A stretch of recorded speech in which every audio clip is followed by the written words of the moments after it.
Well, welcome to the Outreach Center. My name is Doug Gamble and I serve as the director here. The Outreach Center really serves as the starting point for anyone in need and usually their first encounter with the Water Gardens ministry. At the Outreach Center, we really have two areas in which we serve folks. One is with our emergency overnight shelter. At the shelter, we have 38 beds for men, 10 for women, and 6 in our respite unit. And our respite unit is specifically for those being discharged from the hospital without a place to go to that's adequate for recovery. As they come into our overnight shelter, certainly they have a bed, but they also have a hot meal. In addition to all of that, we also have our day outreach, where it's where folks can come and have clothing needs met, as well as take a warm shower.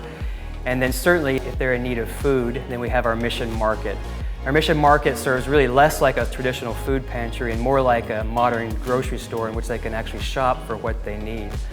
Now, spanning both of those areas is our chapel and programming at night, which is all about preaching the gospel and teaching scripture, and then care coordination. Care coordination is helping folks take next steps in their life through relationships. People often think that needs are met best through resources, but really needs are met through relationship. And so we do that in care coordination, at shelter check-in, or at any place that you serve here. It really is all about relationships. Well, I'm here with Reginald, and Reginald has been with us here in our shelter for about 2.5 months. So Reginald, tell us about what brought you here. I was in Tulsa, Oklahoma, and my roommate slash landlord got murdered. And I couldn't check into the missions there.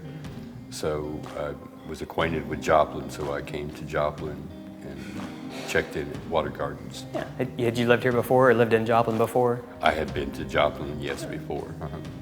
And what's been your experience like so far at Water Gardens?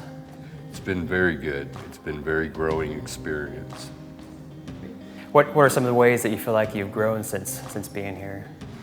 It's brought me closer to Christ, and it's brought me in a lot better relationship with other people. Well, thank you, Reginald. We're so grateful to have a place like the Outreach Center where people like Reginald can get help at where they're at in life and take that next step.